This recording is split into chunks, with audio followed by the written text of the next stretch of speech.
Hey, yo, the NBA Finals is tied at 2-2. This is a 3-game series, y'all. Let's get into it.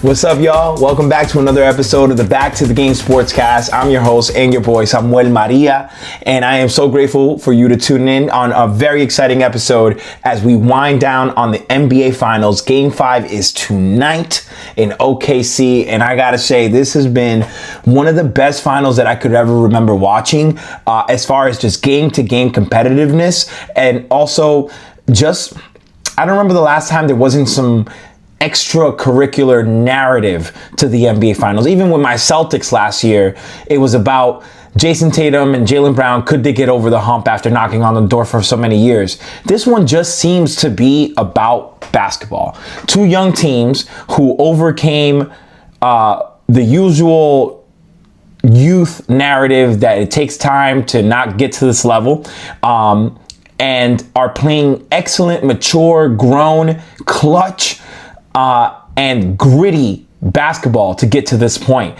And it's been really enjoyable to watch these young guys be so mature, be so well developed in their game as well as their demeanors.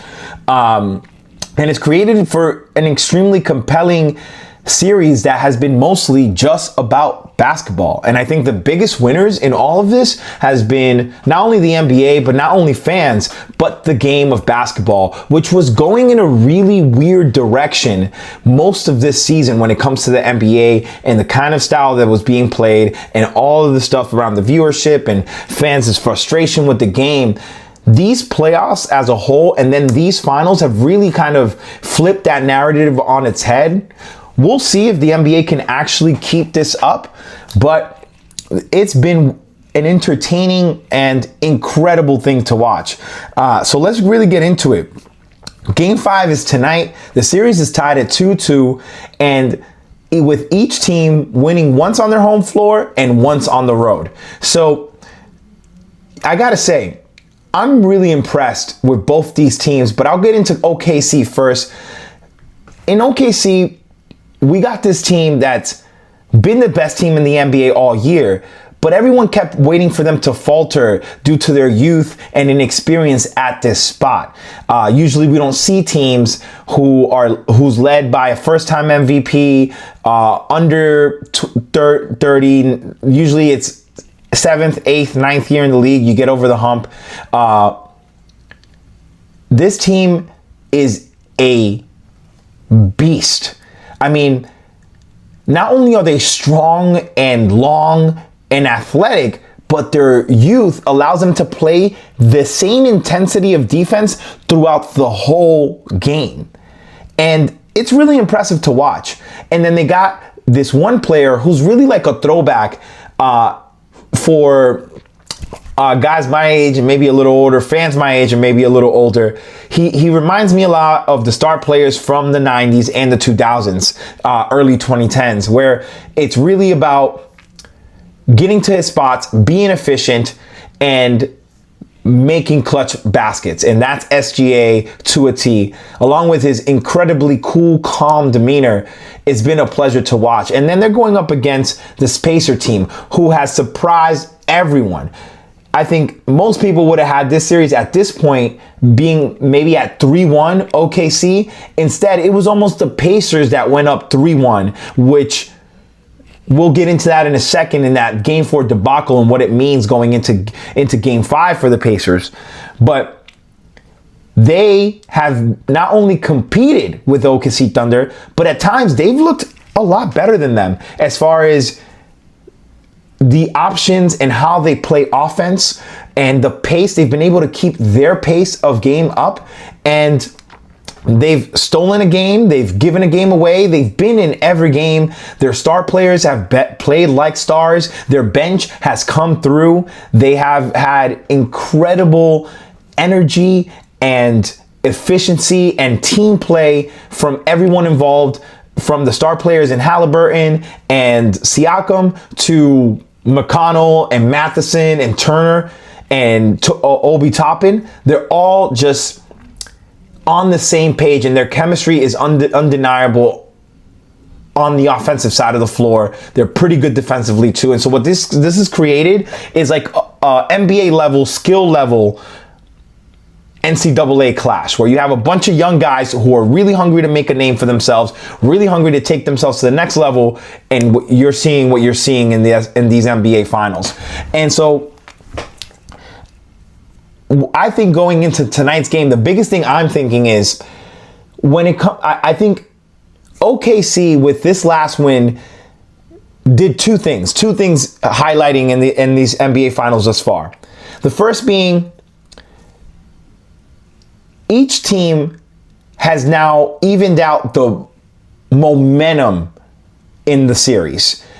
After Indy steals game one, a game that OKC will tell you they feel they should have won, most people watching, OKC should have won that game, and then Indy does the Indy thing that they've been doing all playoffs and steals that game just with self-belief and incredible shot making. But now, come to game four, you have the opposite situation. OKC on the road. Indy is dominating all of the game, taking a double-digit lead into the fourth quarter, and then OKC just walks them down defensively and then makes some timely shots and steals one in Indianapolis. So now the momentum, it seems it's even. It's really anybody's series at this point, which is exactly what you want if you're the NBA. And I think that evened out some of OKC, some of Indy's heroics. And I think the second part of that is that we've now learned, I think, more about OKC and their identity than we have about the Pacers and their identity. And we're about to learn about the Pacers and their identity tonight. And here's what I mean by that. OKC has responded now in every series except the Memphis series to a defining blow from the opposition every single time. So the Nuggets beat them a couple of times in that series in games that OKC felt they should have won. And then right back in the next game, OKC responded by coming through, playing their game, and winning the series. Happened in game 7 against the Nuggets, and then against the Timberwolves in a game where they were blown out by plus 30 points. The next game, they won in a gritty, high-scoring game that came down to an SGA clutch time bucket at the end of the game. So they've shown that they can respond when the opposition delivers a haymaker. And then in this series, in the finals, when Indiana threw their haymaker and beat them in game 1 in a game that OKC all but won, did everything they were supposed to do but actually win the game.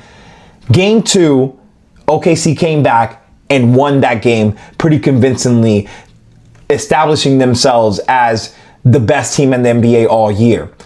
And now it's the Pacers kind of turn to show us who they are when their back is against the wall. I think all throughout the playoffs for the Pacers, they've delivered these haymakers where it's like they're on the ropes, and then they just find an opening and bang, knock somebody out.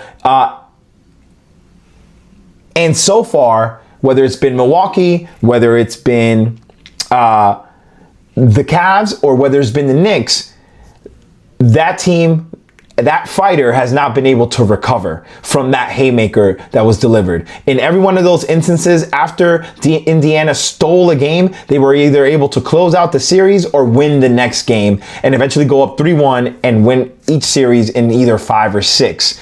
But in this one, OKC has responded. And not only did they respond, they responded twice, because then they lost game 3 and were up against the ropes with 3-1 staring them in the face, and they responded and won a game in which Indiana played better than them overall. And so now I think all the pressure goes to Indiana in the sense that people are believing that you can do this now, but we haven't seen you in this position where a team has won a game they weren't supposed to win and now feels really good about the place they're in, having gained home court advantage back. How does Indy respond? That's what I'm looking to see in this Game 5 tonight. How do they respond to the moralistic low and the momentum shift that happens when a team beats you and gives you a bit of your own medicine on your floor? So that's a big thing that I'm looking for in Game 5. But other than that, this has been an incredible series. It's been incredible for the NBA. You know, I think basketball really is coming out winning on top of this. And what my hope is, regardless of who wins this NBA championship, that the NBA realizes that they have way too many skills too many skilled players throughout the league to allow the gameplay to be so lackadaisical, to become a three-point shooting competition, to have guys taking nights off. They need to encourage the kind of play that we saw during these playoffs, maybe not to that extent because it is a long season, but to a degree, so that we can see these incredible skilled players actually have to perform and excel under more challenging circumstances. That is what is going to create a more compelling product on the floor. When you have your best players showing just what they're made of with good competition. And what it started to feel like in the NBA was that it was a bunch of skilled guys, but we couldn't really feel for how all-time great they were, because it's clear people aren't trying as hard. Guys are taking nights off and everyone's just chucking threes all over the place. So I really hope that the NBA understands that they are now moving towards a league of total parity where it doesn't matter who's in the NBA finals. Every team has great players and you just got to let these guys decide it on the court. And the fans will come back and tune in just as they have for these playoffs. So it's been amazing to watch, and I'm super excited for Game 5 tonight. Let me see what else I want to get into in this episode. Yeah, basketball's winning. And I'm going to go ahead and say, man, I might place a bet on the Indiana Pacers because I don't think they're favored, and I think they are capable of surprising all of us and winning a huge one. And I think it would make the most compelling narrative if Indiana wins tonight, OKC wins in Indiana for Game 6, and then we have a Game 7 where we're like, oh, we don't know who's gonna win. But I think logic says OKC wins Game 5 tonight, and we'll see what Indy does on their home floor. But I might place a small bet on Indy tonight. The last thing I do want to cover about these NBA finals, for as great as they have been, I gotta say the coverage has been total, utter doo-doo. ESPN for years now is my least favorite coverage of the NBA. It's I'm sad that they get to keep the contract, not TNT, but it does seem like a lot of the talent from TNT and other places are coming to ESPN next year. And I just can't wait to see the revamped coverage, NBC to come back, MJ to jump on board, Amazon, I'm gonna see what they do, because I cannot stand ESPN's coverage of the NBA finals. Their halftime crew, their countdown crew is just, their voices aren't as impactful. You have Kendrick Perkins, who's an NBA champion, but not really a Hall of Fame player. Then you have the Warriors' former GM. He won a bunch of titles with the Warriors, but he's not a name that you're like, I really want to know what that guy thinks. Then you have Stephen A., who's a legendary commentator, but he didn't play. And so, he's just more of a sensationalist, although he's very knowledgeable and has become a superstar in the media world. And then you have Malika Andrews, who I just personally don't really like. I think she's very nice to look at and has a great voice, but I don't think her knowledge of the game and her feel for the game runs as deep as some other commentators that you've seen otherwise. And then the play-by-play guys, Mike Breen, who's a legendary NBA Finals guy, who's called so many great calls and so many great games, I feel him kind of dropping the ball a little bit this series, and I'm not going to fully put the blame on him. I don't like the team around him. It's not Mark Jackson or Stan Van Gundy. Those are two guys that played in the league for forever, had great voices, and also great charisma and great senses of humor. With Doris Burke, you're getting someone who's very analytical, knows the game, but is a bit vanilla. And then Richard Jefferson is just a little over his skis for me. I mean, very, very good looking dude, solid voice, but he's just not that witty. He's not that smart. And when someone like that tries to be witty and tries to be smart, it just comes off as cringe. A lot of his analogies just don't hit, and it's having effect on Mike Breen. You can hear it. I remember a moment in Game 4 where Halliburton had a beautiful reverse layup on the baseline, and the call was so bland. I felt like I was watching a regular season game. There wasn't that excitement that some of the commentators on TNT bring, and some of the commentators of the past bring, and some of the commentating that Mike Breen himself has brought in the past. So I just don't like this ESPN coverage at all. I just wanted to throw that out there. That's the one damper on this NBA Finals for me. Other than that, I think it's been amazing.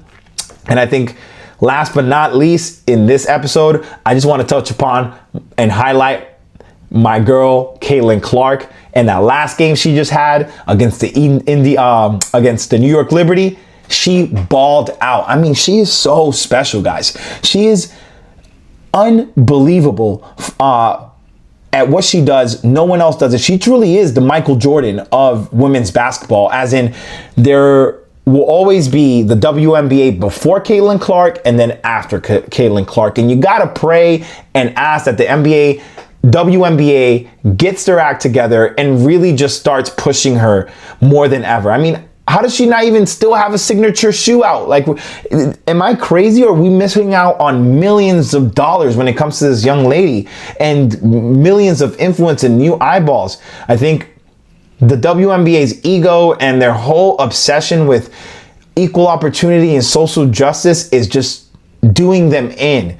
They've already missed the opportunity when they didn't put her on the Olympic team, and Nike is missing an opportunity by not having a signature shoe of hers out, and they're doing a better job with her schedule, but it just needs to be more. This girl needs to be everywhere. She's so likable. She's so good.